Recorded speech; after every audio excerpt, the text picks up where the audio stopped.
And we're back. Welcome back in. It is the last of the last. We say the best for last. So the last show in the Fantasy Football Forum for offseason preview. We've gone through each division. This is the last one. We're now in the AFC and NFC West. And I hope you've enjoyed so far. We are heating up. It is July 31st. We are now right at the beginning of training camps. We are at the edge of August. Football is almost back. We are gearing up for the news that we hear from camps. We are gearing up for everything coming as we prepare for our draft. So let's get into the last of the divisions. And of course, I said, and before we do that, actually, let's go be reminded once again, find us over on YouTube. Click like and subscribe for us, Fantasy Football Forum. Also, find us on Spotify if you listen to Spotify. We are there too. If you enjoy our content, please leave a comment, leave a like if you wouldn't mind. But we are going to start in the NFC West this time. We're not going to start in the AFC because we all want to hear about the AFC, but we're going to start in the NFC. We'll save the very, very best for last. And yes, there's a personal call there because the very best is also one of my personal favorites, and I prefer to do them last. And since I'm the host, I'm going to decide. I'm making that call. I can do that. So when we're looking at the NFC West, we look at what's the potential realistic standings that we have here, right? And again, I think this kind of remains pat, with San Francisco remaining on top, as we've seen before. Kyle Shanahan has proven that despite whatever quarterback he wants to throw in there at quarterback, he can, and he does well. They have playmakers on all the sides of the ball. Offense, defense, and yes, defense has been in some transition, and there's some talks going on with Bosa, but it's still early. Again, July 31st, we don't know yet. Next, I don't see Seattle necessarily taking a step back the way that we thought they were going to last year. In fact, they took a step forward, and I think they might keep that going. They're bringing in pieces to do that on the offensive side. The LA Rams, while they dealt mainly with injuries last year, this team is still on the older side of the ball. Are they able to get Cooper Kupp back and keep him healthy? Does Matthew Stafford remain healthy? Does his nerve in his neck? We've seen that before. Does that plague him? And then last but not least, Arizona. I think this is one of the teams that, if you look at Vegas, they are in the running for the Caleb Williams sweepstakes. Is that where they want to go? Will Kyler Murray play? If so, how much? Is he hobbled at all because of the ACL that he suffered last year? So, big questions. But let's say we'll go with the bowl call standings, just like we do always. Go with the bowl call standings. What if Seattle actually takes a step forward? What if it's Seattle that takes a step forward, that they're the ones with a brand new offense, with adding more players, that they're even more potent? Geno Smith continues what he did. What if they win the division? I think that's not out of the realm of possibilities. What if the Rams stay healthy? Matthew Stafford returns. This wasn't long ago. They were in the Super Bowl behind Stafford, and he led them to a Super Bowl. Yes, they had a very good defense there too, but it could happen. What if San Francisco has a little more trouble at quarterback than what we realize, right? I still think Arizona is at the bottom of this division. They're statistically the bottom of the NFL, not just this division. But I think there are some ways we could look at this division and say, while we think we've seen something, because let's be honest, if we're basing something on a short sample, which an NFL season is by default a short sample with us data people, if it's less than that, we have to say, okay, well, we saw that in a short sample. What if it's not that way, right? What if it goes back to the mean? Brock Purdy was the last pick in the draft. He was Mr. Irrelevant. Now, I'm not saying that he is going to be irrelevant, but what if he's not the haymaker he was going into the league? We will talk about him more in depth. What if Geno Smith returns or continues and rejuvenates his career. This wasn't just a one-hit wonder. What if it was? Then all of a sudden, Seattle, takes a step back. What if the Rams just needed health and they're able to do what they did again? What if they're not as bad on defense as we think we might see them be? All to say that this is a game where when we look at the past and say this is what the future is going to be, we're going to be wrong. So ranges of outcome. That's how we need to think about this. Also, I'll say it as a caveat again as we go through this. I'm taking a snapshot moment in time. When I'm saying I like players based on ADP or I don't like players based on ADP, I'm not out on players as a whole. These are phenomenal athletes. These are athletes that they can do way more than I can. I am not able to compete on the same level. I also don't do that. So, but I'm not in or out based on talent. These are all talented individuals. I'm in or out on whether I'll draft them in a game that I play based on the game that they play on ADP. If you like a player more than I do and are willing to spend up more than I am willing to, I'm out then. Doesn't mean I don't like a player. Just means I don't like where he's going. It also may mean I'm willing to wait a little bit. We're going to dive into a few things here as we go, but let's kick into it here. And we are off with the Arizona Cardinals. Again, we go last to first in how they finish because that to me is the most fun. Let's start slow and end fast. So, offseason, their losses. Well, they did have coaching change, so this will be a new coach for them. They brought in, I think it was the defensive coordinator from Philadelphia. But the biggest free agent loss was they lost wide receiver DeAndre Hopkins. They also didn't add anybody really of consequence as far as fantasy football wise. In round 3, they drafted wide receiver Michael Wilson. He actually should be a really good, interesting, more dynasty, but seeing how he's one to keep your eye on what the news says through the season. Is he getting team 1 reps as like a wide receiver 3? Is he out there with Marquise Brown? Is he out there with Rondell Moore? I don't know. He's one, like I said, keep your eye on. Again, if the Cardinals are one of the worst teams, are they going to trade away Murray? Do they want that? They already have the draft capital from last year to be able to draft Caleb Williams, potentially if they go number 1, plus they have another high pick if the Texans are also not very good. So they don't necessarily need to trade him, but do they want to pay Murray plus have the rookie if the rookie's ready? I don't know. We'll have to see how fast that Murray comes back. What is he like? Is he the same? Does he have any setbacks? That's kind of the biggest news of worthy, I think, I want to see from them. The other one is I just want to watch the wide receiver room, mainly so that I can see what Rondell Moore's doing. Is he out there in 2 wide receiver sets? If not, who is? Because I think he's the wide receiver 2 on this team we want to keep an eye on. He goes late enough in drafts. He's a value. You can find value on bad teams. They still score points. They still have offense. They still play defense. Yes, you don't want to make a bad offense the cornerstone of your fantasy football roster, but you can have players that are still valuable on a fantasy football roster. That being said, a player that I would be potentially out on, and again, this goes back to the cost. What's the cost, right? I would be out more on wide receiver Marquise Brown. Now, he is going at wide receiver 34. This is an obvious downgrade from last year because he's going in the middle of the 7th round. Actually, I think this is around where he was picked last year as well. He's going to have less of a quarterback play. Now, without Hopkins there, Marquise Brown did have one of the high points of his careers for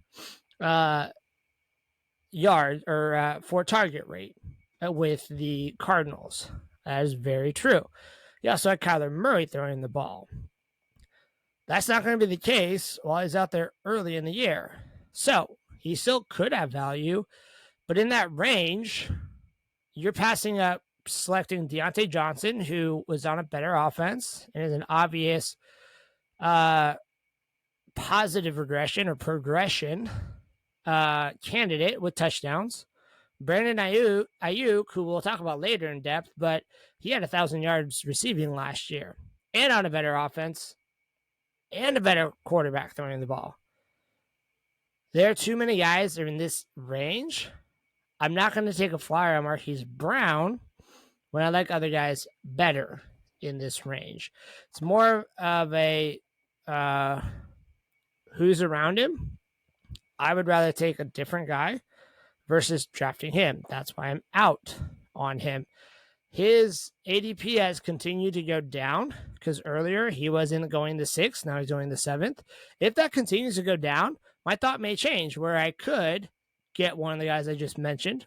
Plus, the round later, go get Marquise Brown if he's my wide receiver 3, 4, 5, however my team build is. That I can live with more. I'm not saying don't draft him. I think he has some talent. I think it's limited for this season. The player I'm actually really in on is the tight end because this was a rookie last year, but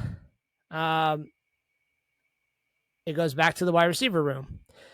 Trey McBride, not Zach Ertz. Zach Ertz, I think, is closer to being out of the league than being starting. So I'm not really concerned about Zach Ertz there.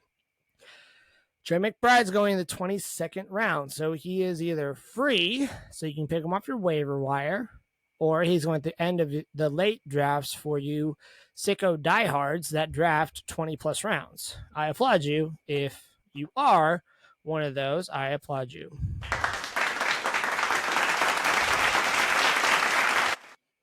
Yes, good for you. Good for you. Anyway, back to Trey McBride. If he is running more of the routes that are in and they're playing one tight end sets, he's on that for the tight ends. And he's on the field for those sets. Is he the number 2 potential option? Is Rondell Moore not that guy? If so, Trey McBride fits what we look for as a potential target hog for tight ends later in rounds if you're punting the tight end role. So that's the guy I'm in on just because value right there. If I'm building a team where I'm not getting a star at tight end, I'm going to punt that. I'm going to look here very late. If you haven't noticed, I go from trends. I either want to go all in and get one of the stars at the tight end position, or I'm going to punt and say, what fits the mold of what I'm looking for? Who's the guy that is a number 1, number 2 pass catcher on an offense that what's the target share he's going to get? That's why it's important to pay attention to some of these players. All right. And with that, we are going to be heading to LA. And we are on the Rams now. For the Rams, like I said, they lost a lot due to injury. Cooper Kupp went down. Matthew Stafford went down. They had a bad offensive line. Cam Akers was not healthy for the first 3 quarters of the season. The only loss they really had was Baker Mayfield, which he came in because Matthew Stafford went down. Other than that, they didn't really add anybody either. The Rams are also a team where they've went in and it worked 2 years ago. They got the Super Bowl, but they're still now vying for that, trying to play catch up again with what they have draft wise. They drafted Stetson Bennett from Georgia in round 4 this year. In round 5, they drafted Puka Nacua, which is an interesting play, but it's also, okay, this is more of a long-term play. And then they also, in round 6, drafted Zach Evans, where this is looked at as if Cam Akers still is not doing what he should, who are they going to pick up? Because they did lose Sony Michel. He retired, and then they did draft. They drafted somebody recently, and I don't have it on my sheet, but they did draft. But when I saw it, it didn't affect how I thought of Cam Akers. So he is still a backup, vying for that backup role. To me, that's what it is. And if you're in the comments and you know who that is, feel free, leave a comment on what I missed. So the biggest impact is going to be is Stafford going to be healthy, and are the playmakers going to be healthy?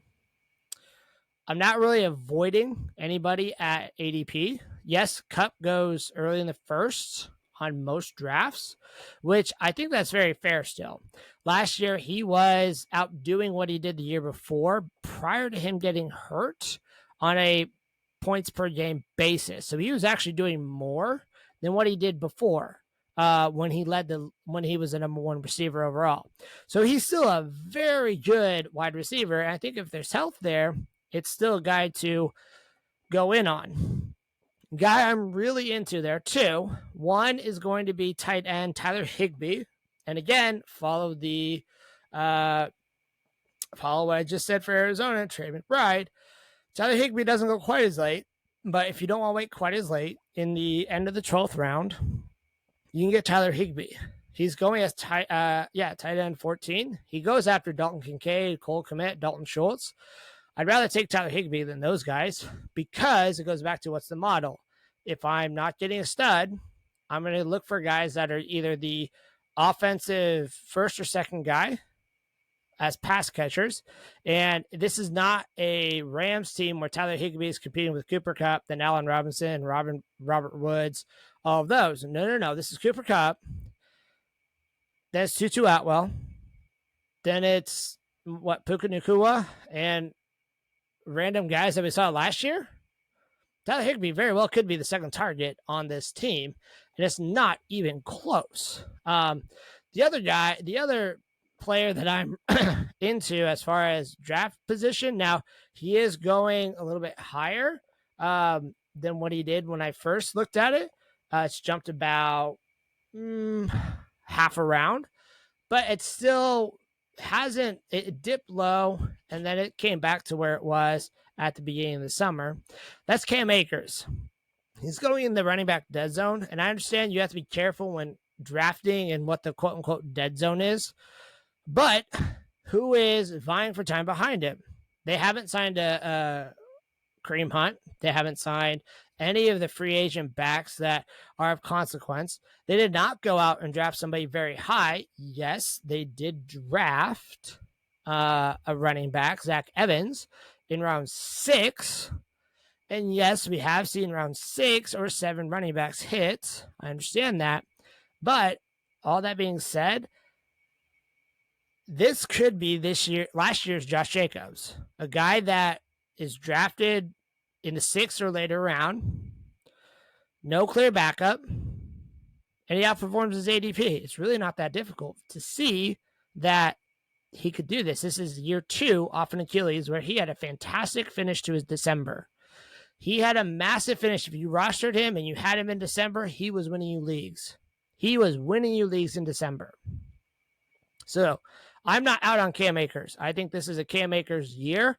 I think if health is going to be the bounce back for the Rams, this is going to be the bounce back total for the Rams. All right. We are on to Seattle.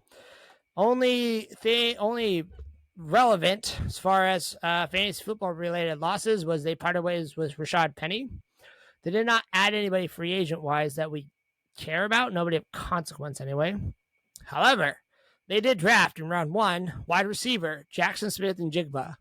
And round 2, they bolstered their backfield and went and got Zach Charbonnet. They also in round 7 drafted Kenny McIntosh, but that's more again.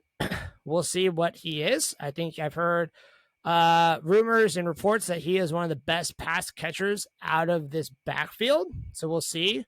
Also, since it is July 31st, we do know that Pete Carroll has come out and said that both Kenneth Walker, Zach Charbonnet are both dealing with injuries. Charbonnet seemed a little more serious, a shoulder one.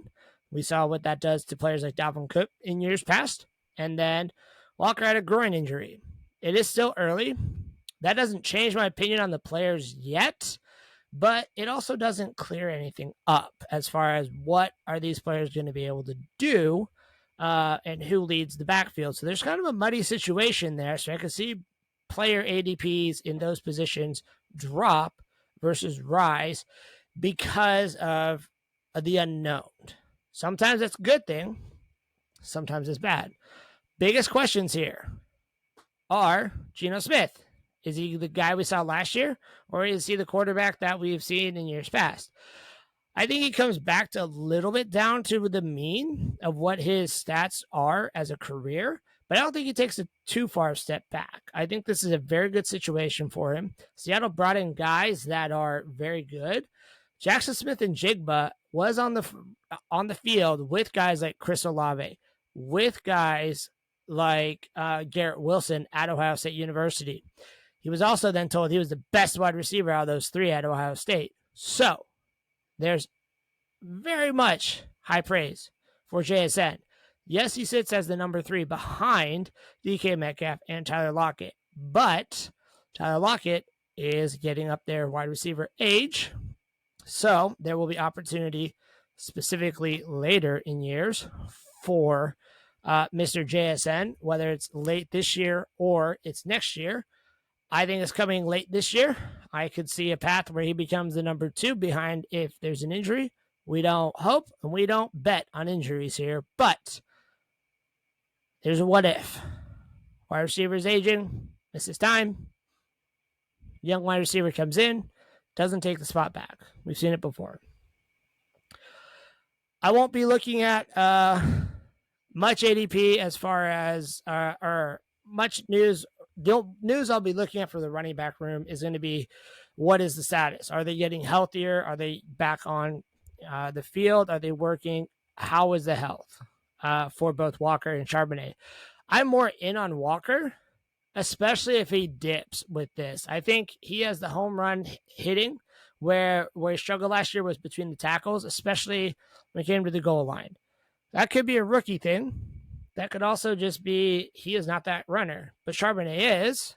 So I would still take the guy that can hit the home run. Walker could get you 80 yards and a touchdown in one play. And yeah, he could go out for a whole game, get you 30 yards. I think he's a more explosive player. I think he's a better talent. I think he would be the guy I would say I'm going to take a chance on, especially depending on how far his ADP drops. Right now, let me look up his ADP. He is running back 14 going at the end of the 3rd round. That's not a bad player, especially if you've gotten another high-profile running back as your RB1, where then you can gamble and take a guy like Walker there. If he goes in the 4th and 5th rounds, absolutely, I'm all in on that. That's a home run right there, in my opinion. I am also then higher on Geno Smith. He is quarterback. That is me make sure because this has changed since I looked last. Quarterback 16. Single quarterback leagues. He's going off at the beginning of the 11th round. He's going after guys like Rodgers, after Cousins, after Daniel Jones, after Russell Wilson. He's that quarterback that provides consistency to your team. He is Kirk Cousins like, very like Kirk Cousins, but I think there's a little more upside, more ceiling, as it were, to what Geno Smith brings you. And this offense as a whole, I think it continues to take a step forward. And on to the San Francisco 49ers. Last year, it was your NFC West winners. This year, what will they be able to do? We will see. Honestly, they only lost Jimmy G, which we'll talk about him more in depth, but they added Sam Darnold. Now, I think they added Sam Darnold because they've come out and said, Brock Purdy is our quarterback. This is our quarterback. Brock Purdy is our quarterback. Brock Purdy looks like he's going to be healthy enough to be able to go play beginning of the season. So that's one big story to watch. When it comes down to it, this is also the biggest question for the team that I'm looking at is, while Purdy was good from a fantasy football perspective last year, he didn't face very many defenses that were top 10, top half the league. It was really simple for him. The most consistent routes he was throwing between the numbers. He was also throwing those deep curl slant routes that Ayuk ran a lot, and he connected.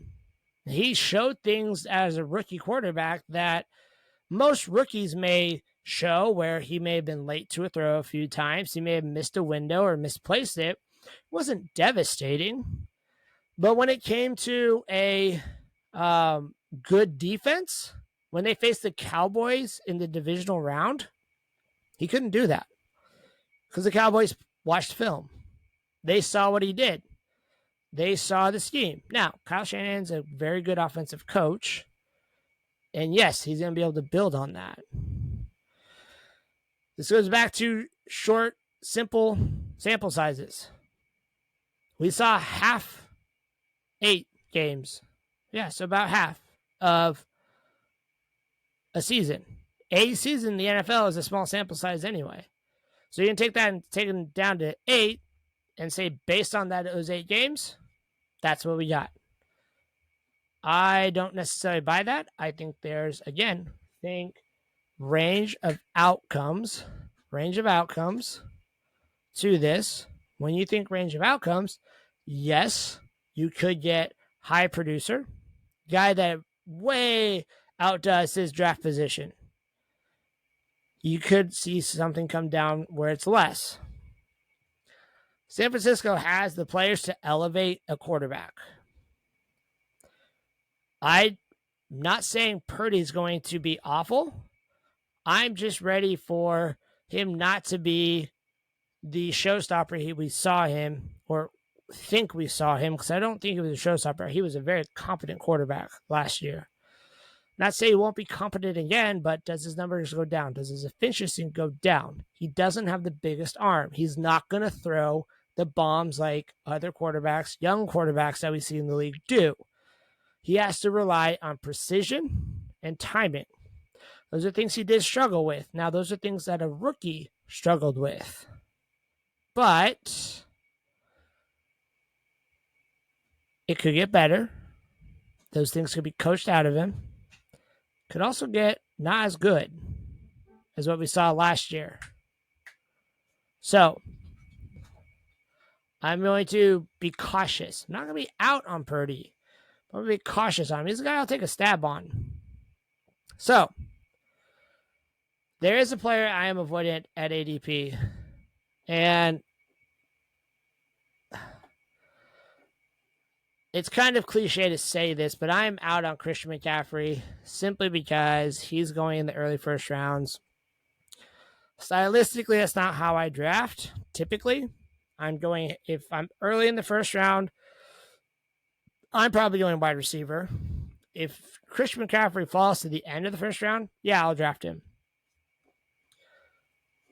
CMC has been in the year, I think he is beginning his 7th season. Running backs entering their 7th season start to decline. CMC has already been somewhat injury continual. He doesn't want the big workload, and he shouldn't have to have it. And Shanahan's smart enough to say, I'm not going to give that to you. But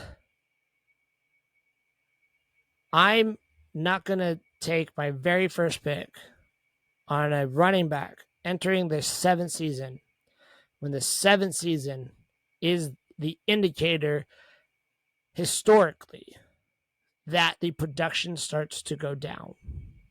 He has been one of the cheat codes at fantasy football. I get that. He's a fantastic player. He's done a lot to be able to get himself right.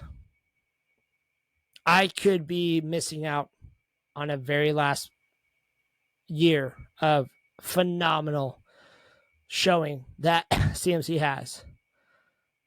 I'm going to go with history. And on entering the 7th season, the production goes down. Age, usage, and CMC has been used a lot over his career. Injuries, they start to add up.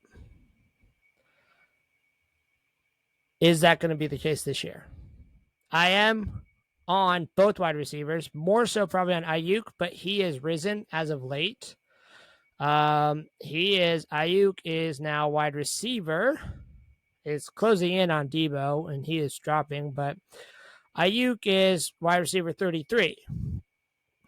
He is the quietest 1,000-yard previous receiver that we've seen, I think, simply because he's number 2. Now, if I'm right, and Brock Purdy takes a step back, and he's not quite as efficient, not quite as good as what we remember him to be, then Ayuk's going to suffer a little bit. All the playmakers are going to suffer a little bit. If Purdy is who we remember, if he is who we thought he was, if you get that, I appreciate you. Then that's going to elevate everybody still. I'm still in on Debo. You can get Debo in the end of the 3rd round. That's a very good value for number 1 wide receiver, or a 1A and B, depending on how you look at the situation there. So I'm in on the pass catchers. I'm just not. I can't do the CMC thing this year. I know it's kind of. I don't know.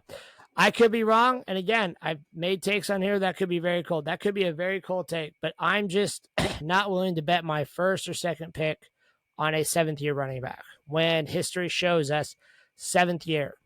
That's the decline. All right. Now, on to the AFC West. And again, the AFC West has been run for the past 7, 8, however many years by none other than Andy Reid and the Kansas City Chiefs. Realistically, we're probably going to see a very similar ending. Kansas City on top, the Chargers behind them. Denver is not on bottom, but they make a jump having Sean Payton. And Vegas, are they in the Caleb Williams sweepstakes with Arizona? Are they a Jimmy Garoppolo injury away from that? But if we're realistic, what if it's the Chargers this year? What if adding Kellen Moore? What if the playmakers they have, what if they have health? The defense steps up. What if they win the West this year? It's not out of the realm of possibilities. What if Denver makes an absolute leap with Sean Payton? Russell Wilson finds 80% of what he was in Seattle. Kansas City finds themselves in 3rd place in the division. It's realistic. I hate to say it because that is my team. But they could find themselves fighting. That's what everybody said last year. And Kansas City said, nope, we're going to go out and win the Super Bowl. But it could be a very tough division. Going 3rd in the division still could mean 10, 11 wins. Wild card. That's what Miami was last year. But we don't know. Vegas I still see as the bottom. But let's go from last to first here. Let's start in. And it's the Denver Broncos. They were one of the most unlucky teams. On offense, that is. On defense, they're actually one of the most luckiest teams. I say they were one of the most unluckiest teams last year because had they scored an average of 18 points a game, they would have been in the playoffs. They would have had a winning record. At least winning record. Playoffs may have been a stretch. I'm not sure. Anyway. Nathaniel Hackett was run out of town before the season was over. It was a disaster. So they brought in Sean Payton. And this team should be exciting. Coaching matters on the margins. So in big time, in preparation, in the moments that count, coaching matters on the margins. Players execute. Will the players execute the way that Payton wants them to? Is this a different run organization? That's the biggest question. They didn't lose anybody fantasy purpose-wise, although Tim Patrick was carted off the field this year, or this, I think, today or yesterday. So that hurts. But they brought in Samaje Perine. They drafted in round 2 Marvin Mims. That's really fantasy wise who they added based on or from free agency or draft. Does Russell Wilson bounce back, or is he kind of who he showed last year? Again, that was a very unlucky team last year, so I think they were going to see them take a step forward. This is not the same team that we saw last year. I don't believe it. I hate to say that because I love seeing a division opponent not do so well. But they have to be very third party. I have to be very unbiased here. And because of that, I see them taking a step forward. Russell Wilson is a value where you're drafting him. He's going very late. Is Javonte Williams going to be out or in? What, does he bounce back? Again, year after ACL. Typically says no. He had, I think it was not only just ACL, but it was also an MCL. He had a double ligament tear. It's going to be harder to bounce back. If he does, it's probably not till the second half. That's something to pay attention to. What does Williams look like during training camps? Depending on your team build, roster build, I might be out on Javonte Williams simply because in a home league, somebody's going to be in on him and take him where it jumps a few guys that I would not do. If you're getting him in like the 7th and 8th rounds, absolutely. If he's your running back 3, maybe 4, absolutely. I'll let him sit on my bench for half the season and see what he does. Currently, though, he is running back 28. He's going at the end of the 6th round. We're actually get Pacheco, who came off shoulder surgery, but should be back. And reports are not bad, unfavorable for him. Not coming off an ACL. Rashad White, who is the lead back, yes, for a lesser team in the Bucks, but I think has very high potential. Or if you didn't want to take that, take David Montgomery, who should see a bulk of the runs for Detroit and a very good offense there. I'm in on Jerry Jeudy, though, this year. I think it's Jerry Jeudy. The question I have on Jeudy, when he broke out and was destroying teams last year, that happened against single high coverage, very specific coverage, and that was his specialty. Marvin Mims comes in. Cortland Sutton shouldn't be hurt like he was last year. Jerry Jeudy hopefully can be what he should be and not injured again. But end of the 5th round, I'm taking a shot. Jerry Jeudy is a good wide receiver 2. Potentially, if you do it right, wide receiver 3. If you're going heavy wide receiver early in the draft. I'm going to take that all day long. That's a very good potential. I would take Jerry Jeudy over Calvin Ridley. I see Jerry Jeudy potentially outscoring Calvin Ridley this year. Bold take, but I'm going to take it. All right. And we're on to Vegas. This year, Vegas, not so hot on them. They lost Derek Carr, Matt Collins, Darren Waller, and Foster Moreau. They did re-sign, or are attempting to, I should say. They are attempting to re-sign Josh Jacobs. We'll see how the holdout goes. They signed Jimmy Garoppolo, Jacoby Myers, and Austin Hooper. In the draft, though, in round 2, they drafted Michael Mayer, tight end out of Notre Dame. Trey Tucker, wide receiver, in the 3rd round. Aiden O'Connell out of Purdue in round 4. So, potential, but also potential. They're in the Caleb Williams draft sweepstakes. Could be. Parted ways with Carr. I'm not in on Jimmy, just because I think he has a history of being injured throughout the years. Halfway through the season, there could be an injury that comes up. Now, it could be wrong, but he's already started out the year injured. That has me questioning how much I'm willing to spend on Adams. Is he a 1st-round pick? Should I maybe take him in the 2nd-round pick? I think if Jimmy's healthy and in playing, I think Adams is fine. It's not going to look as pretty as it was when he had Rodgers or even last year with Carr, but the volume still should drive some of what he produces. Adams is still one of the best wide receivers we've seen. He is a fantastic route runner. But I question that. As far as, does that happen if Garoppolo's not there? I'm out on Josh Jacobs this year. And it's not because the holdout, not because I'm not getting paid. It's a matter of he is going as the 7th running back currently. Let's say he signs.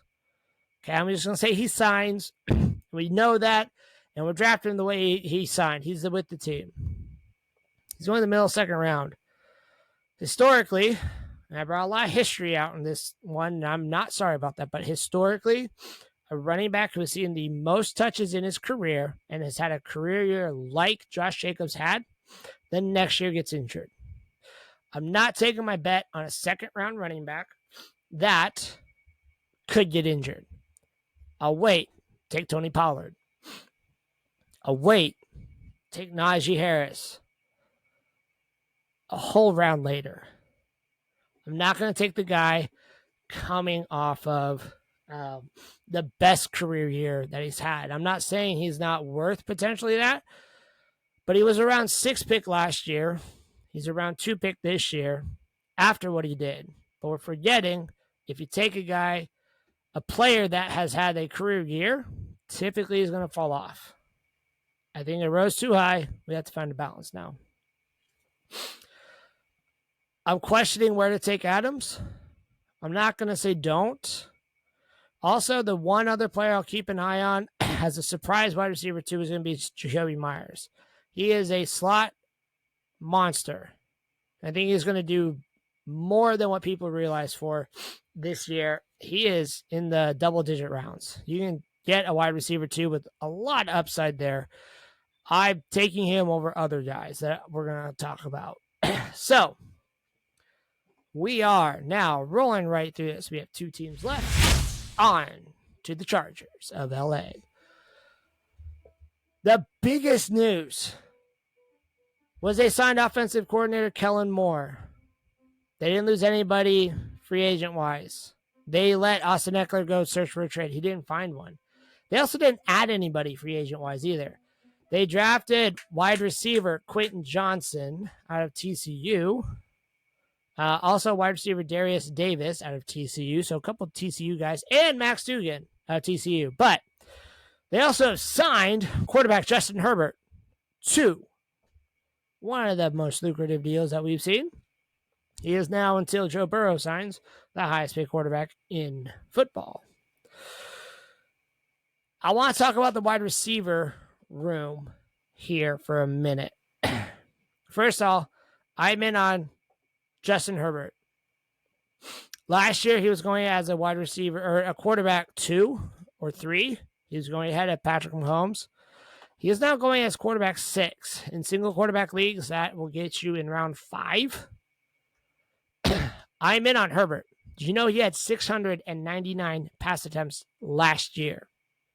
Did you know he also played with cracked ribs last year, a shoulder injury, and yet led the league in throws? I see that continuing, but fully healthy this year. And I think the Chargers see that too. Anyway, I want to talk in on a couple of the wide receivers. One, Keenan Allen. ADP-wise, Keenan Allen, he is going as wide receiver 18 in the 4th round. It is not bad value. However, one of the efficiency metrics to pay attention to for wide receivers, what is the total route win percent? Is that going up? Is that staying plateauing? Is that going down? Aging wide receivers, that is the most telltale sign that efficiency and production is going to start going down. When the route win percentage against zone or man, particularly man, goes down, that means they're losing a step. It happens with aging wide receivers. We saw Julio Jones deep in his prime. I'm telling you this because we see a name and we see this is Keenan Allen. He's with the Chargers. The situation is fantastic. And I could be wrong. I very well could be wrong. It's not that I don't like the player. He had less than a 30% win rate against zone. He had a less than 27% win rate against man last year.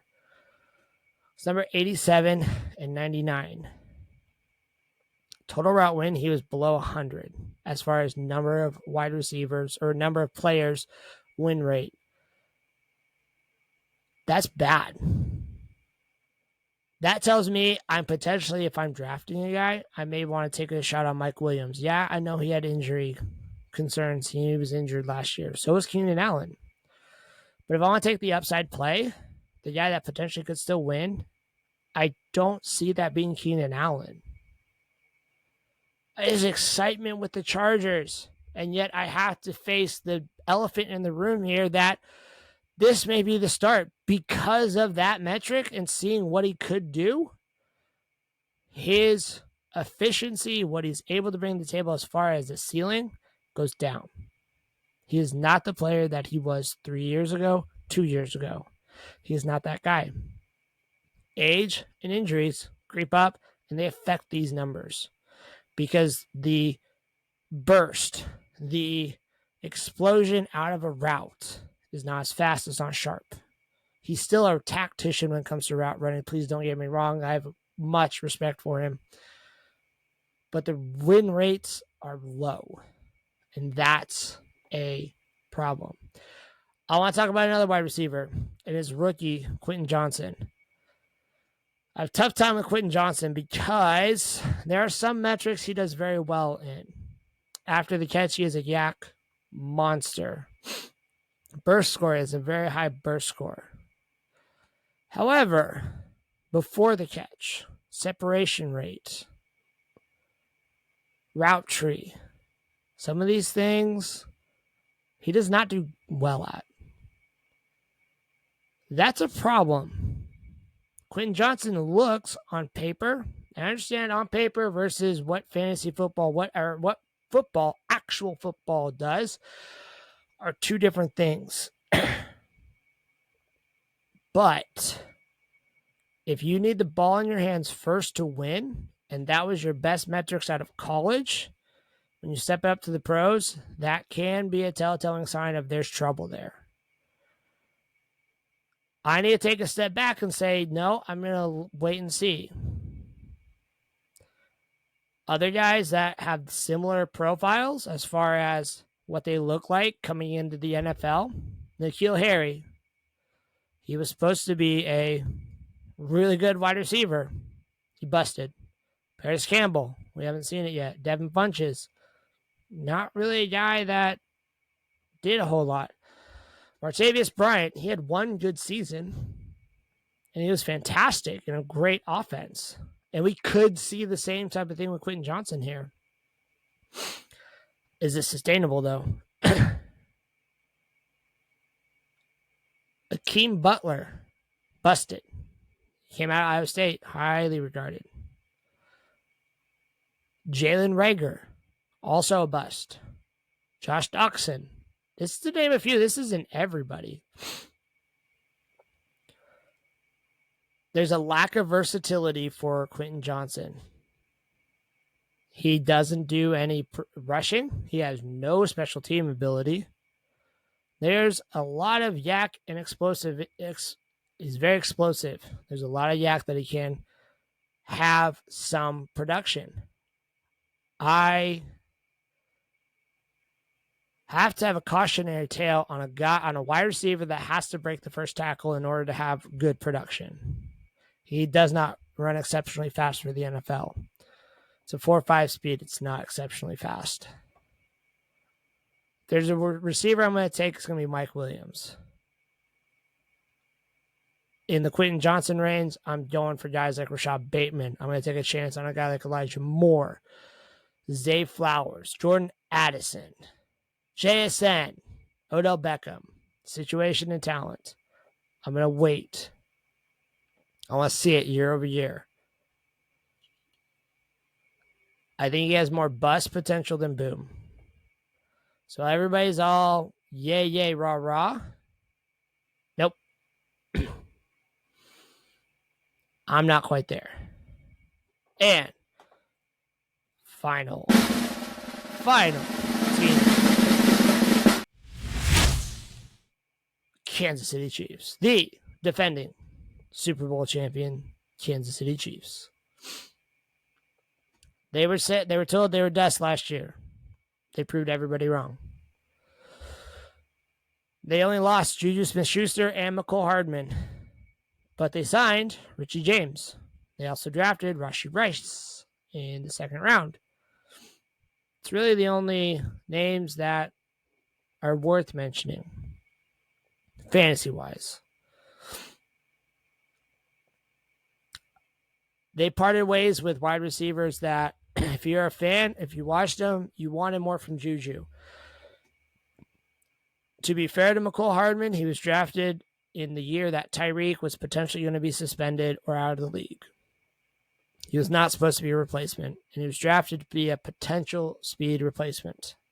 He's not Tyreek Hill. I wish him all the best, and I'm sorry for you Jets fans. Be ready to have to hold yourself from throwing up every time he potentially fumbles or gets close to fumbling the ball. The guy doesn't have good hands. I'll just say it. He is a fast player. He can do really cool things. He is not strong at the catch point. He does not hold on to the ball well. I hope he does have success in New York. I'm okay with the Chiefs parting ways. The biggest question here is Kelce going to maintain his dominance? He has been either tight end 1 or tight end 2 the past 7 years, and it was only 1 year that he actually was tight end 2. He has had a stranglehold on the tight end position. I think he still has it in him. Now, where the caveat is, 1, if you're drafting Kelce this year, it costs more. I don't like that, so I understand not drafting Kelce because his ADP has jumped. 2, there was a substantial point differential between tight end 1 and tight end 2. Last year that was. That won't be so substantial this year. I get that. It's still not a bad strategy, especially if you're in a short depth of a league where 10, 12 teams, but you have short benches. And you're saying, I can draft Kelce at the end of the first. He drops there. I'm going to take him and not draft any other tight end. Because if Kelce goes down, I have to stream. That's a fair thing to do. I am out on Kadarius Toney. 1, he's already injured. Already injured this year. Yeah, you can draft him at the end of the 7th round. That doesn't break the bank, but he's also the most expensive wide receiver. Yes, athleticism, he is there as far as talent goes. I get that, I know. He can't stay on the field, and being athletic is different than being a good wide receiver. You can have all the athleticism in the world, but you could be a not-so-great wide receiver. There have been plenty of great athletes who are not great wide receivers. I'm not seeing it. He already needs knee surgery. They're saying he might be back week 1. I'm out. I'm not going to draft a guy that's, 1, shown he can't stay on the field. Didn't last year, didn't the year before, and can't already this year. I will take a shot on the other wide receivers for Kansas City. Sky Moore, he is at wide receiver 58. I bet he climbs. That's fine. He's going at the end of the 12th round right now. Even if you have to get him in the 10th round, I think that's still a value. I understand he had less than 200 yards receiving last year. However, his target percentage on the routes he ran was very high. That is a good indicator. There have been very, very, very good wide receivers in their rookie year that had less than 250 yards receiving and still produced. And the next year had 1,000 yards receiving. Way, way back in the day, and I'm not saying Sky Moore is going to be this player. Antonio Brown, rookie year, less than 250 wide receiver yards, receiving yards. The next year, over 1,000. And we know what the history was with Antonio Brown. I'm not saying he's Antonio Brown. Sky Moore is better than what he showed us last year. He was getting a taste for the offense. He came from a small school. He was an early declarer. He is all the things that we like as a rookie, and it came to a good situation. Now's the opportunity. He could take on that Juju role and do it a lot better than what Juju did.